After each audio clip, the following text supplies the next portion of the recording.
I get asked a lot about fat loss during breastfeeding, and lots of women want to know how many calories they should be eating in order to elicit fat loss.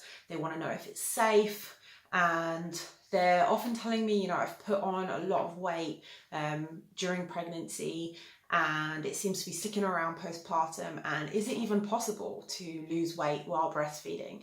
So in this video, I'm going to answer all of those questions and hopefully shed some light and just make some sense of it, because it's really hard to find good information online, and there's a lot of really conflicting information. So I'm hopefully just going to organize all of that in this video.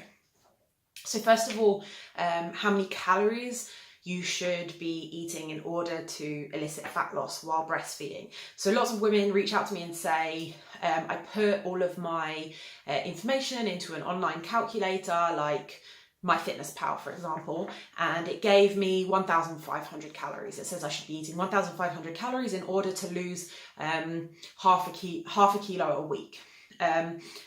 So first of all, I want to talk about how MyFitnessPal gets to that number, because this is really important. MyFitnessPal works out your basal metabolic rate. So how many calories, it's more than your basal metabolic rate, it's your daily energy expenditure based on how much activity you're doing, how much you weigh, whether you're a male or a female. And it first of all figures out your maintenance calories. It works out how many calories you need to maintain your weight.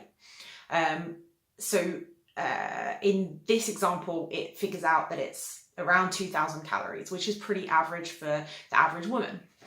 Then what it does is it takes your goals into account. So if your goal is to lose half a kilo a week, if that's what you select on MyFitnessPal, then it will calculate a 500 calorie deficit, which means it will calculate 500 calories less than what you need to maintain your weight. So in this example, it would give you 1,500 calories. That it would say that you need 1,500 calories in order to lose about half a kilo a week. Now, obviously, this isn't 100% exact. It's always a bit wrong, and it always needs adjusting, but it gives us a ballpark figure. So what it doesn't do is it doesn't take into account the fact that you're breastfeeding. Breastfeeding requires an enormous amount of energy. We need the raw materials to actually make the milk, but also the process is metabolically expensive, which means it costs a lot of calories to do. And studies show that breastfeeding burns around, or requires around 300 to 500 calories per day. Okay, so when you put your details into MyFitnessPal, it doesn't know that. It doesn't have an option for breastfeeding. So it doesn't know that you're burning somewhere between 300 to 500 calories more. Now that number, 300, 500 calories, that's going to change depending on how big your baby is, for example. Feeding a newborn requires fewer calories than feeding a 1.5-year-old. So keep that in mind as well. You may also just be partially breastfeeding, or you may be exclusively breastfeeding. So that's also going to make a difference. So we can never be 100% exact with these numbers, but it's between 300 and 500 calories a day. So MyFitnessPal and other online calculators don't account for this number. So if we look at someone who's not breastfeeding, MyFitnessPal or whatever figures out that you need 2,000 calories a day. It deducts from that 500 calories, and that gives you 1,500 calories. Whereas a breastfeeding woman might actually be burning, the same woman, but if she's breastfeeding, might be burning 2,500 calories a day. That might be what she needs to maintain her weight. So if we deduct from that 500 calories, then we're left with 2,000 calories. So what happens is, if this woman takes the MyFitnessPal figures at face value and starts eating 1,500 calories, it's a massive deficit. It's a deficit of 1,000 calories a day. And one of two things is going to happen. The most likely thing that's going to happen is she's going to crash and burn. She's going to be really hungry. and she's not going to be able to stick to that number of calories because it's way lower than what her body actually needs per day. It seems like a great solution, just eat fewer calories, just eat way fewer than what you need and you'll burn more weight. You'll lose more weight. That's true if you can stick to it. But if the deficit is too big, you can't stick to it and you end up giving up on your diet and not getting anywhere. And you also end up feeling like really shit about it, which isn't a very nice feeling. The second thing that could happen, that's likely to happen, is it could affect your milk supply. Being in 1,000 calorie deficit is not going to be good for milk supply. So we don't want either of those two things to happen. So if we what we can try to do is try to eat the maintenance calories that MyFitnessPal suggests. So if you just you could either figure out your deficit through MyFitnessPal. It gives you 1,500. Add to that total 500. Or you could another way you could go about it is figure out your maintenance calories through MyFitnessPal. So change your goals from losing half a kilo a week to maintenance, and then you will automatically have, breastfeeding will give you a deficit of 300 to 500 calories. Okay, this is the best way of doing it, and it's not 100% accurate, but calorie counting is never 100% accurate. You will have to adjust. You'll probably have to adjust that figure as you go along. So if you find you're very, very hungry, it's probably way too few calories and you need to add more calories to that total. If you aren't losing fat, you may, or if you're putting on weight, then you're obviously going to have to adjust those calories and maybe reduce it by 200 calories and see if you get results with that. So a few things a few things that you need to kind of take into account is, first of all, how much weight do you have to lose? Because if you have 20 kilos to lose post-pregnancy, if you're left with 20 kilos of excess fat, that's going to look very different to the last 5 kilos. Breastfeeding makes it very difficult for us to lose fat, but if you're 20 kilos overweight or over your pre-pregnancy weight, it might be really good for your health to create a caloric deficit and to start losing some of that fat. But if you're 5 kilos over your pre-pregnancy weight, it might be really, really hard to get rid of those 5 kilos.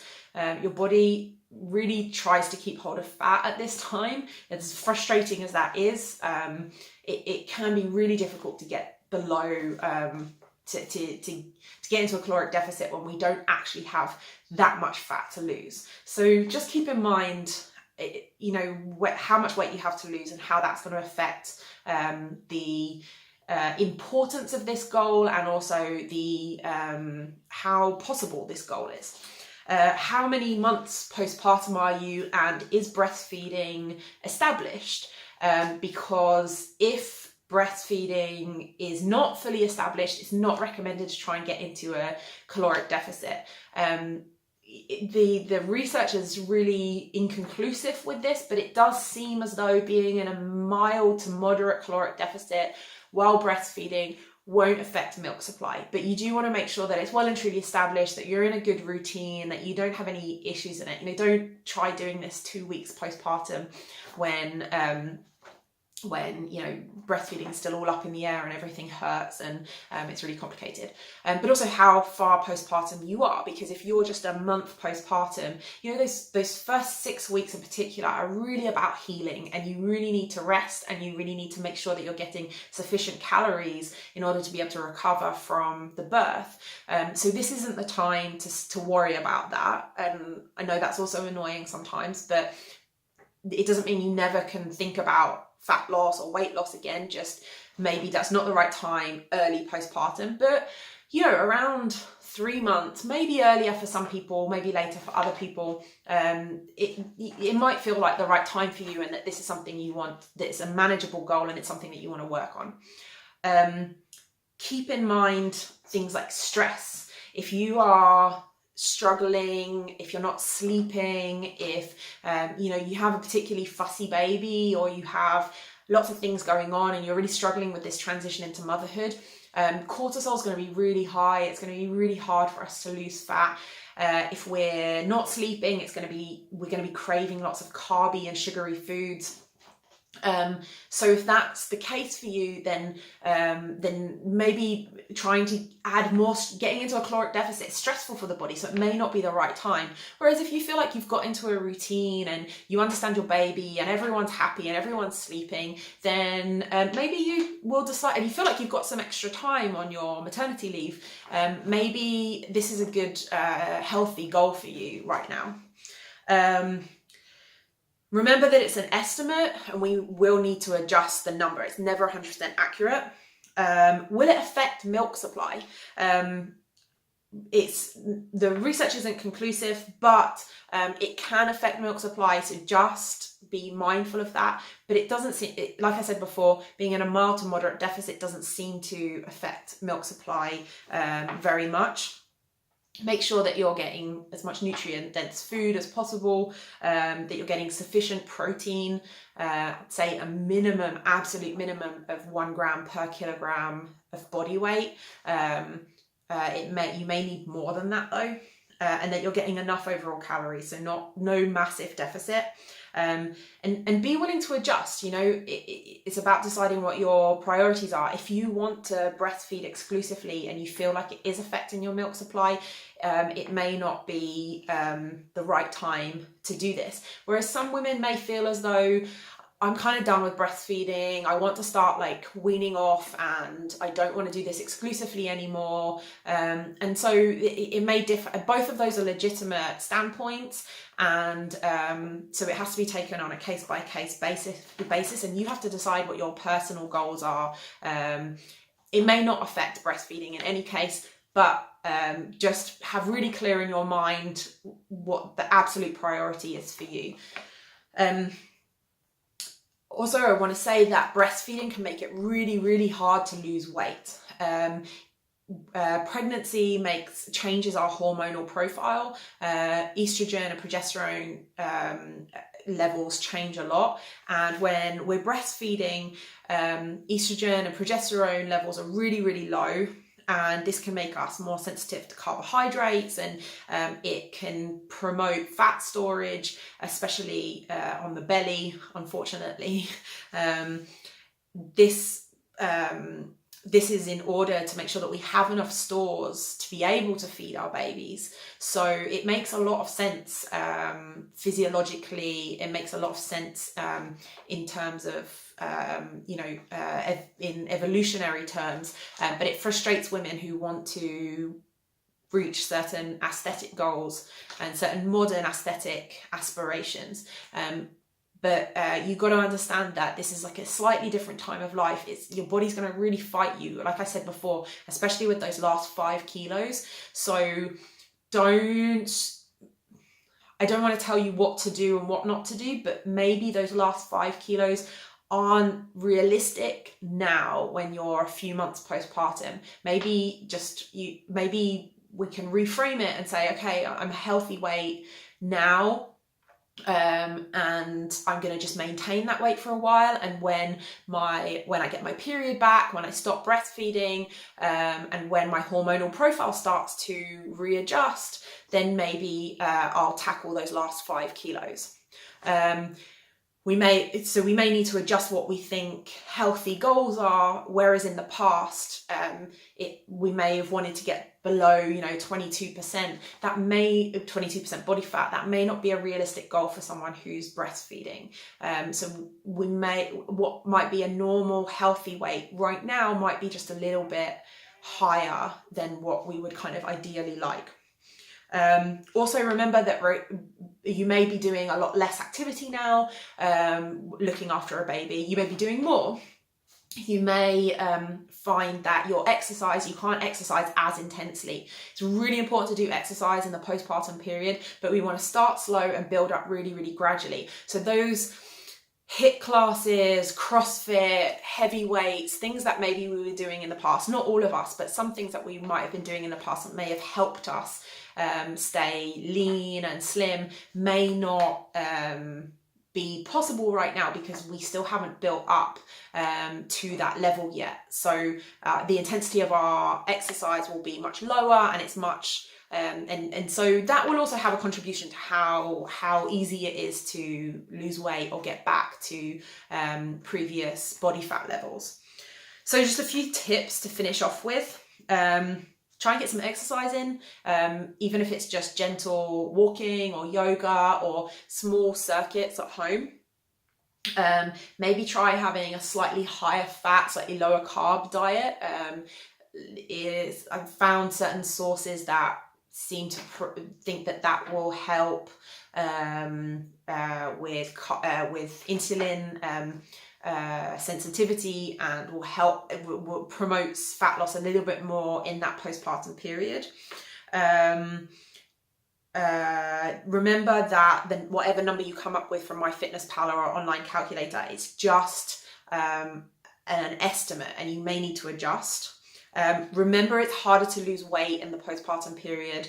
So set realistic goals, have realistic expectations, and don't be too hard on yourself.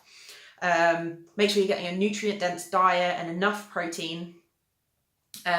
Really ask yourself if it's the right time, if this is really, based on how much weight you have to lose, how you're feeling, if you're sleeping, if it's really something that's realistic for you right now. Remember, being on a diet, being in a caloric deficit, these things have trade-offs. There's things that you can't do, there's things you can't eat. It is hard work. Ask yourself if this is really the right time for you right now.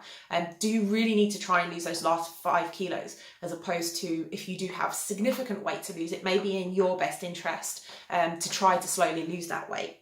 Try and get some daily movement. Focus on health and well-being at this stage. If you're not sleeping, this isn't the time to be trying to get into a caloric deficit. Focus on improving your sleep quality. If you're eating lots and lots of junk food, try and improve your nutrient profile of your diet, and focus on your mental health first and your physiological well-being first before you decide to lose fat. These are just prerequisites for losing fat. So make sure you've ticked all of those boxes first. So if you're still with me, thanks for listening. This was a long video, but it's quite a complicated topic. I've thrown tidbits out about this topic on social media, and I wanted to just tackle it all in one video because I do get asked this question a lot. So I hope this was helpful. If you still have any questions, then send me, write in the comments below, or ping me a message. If you found this useful, please give this video a thumbs up, and subscribe to my channel if you would like more information like this on pregnancy and postpartum health, fat loss, and exercise in the future.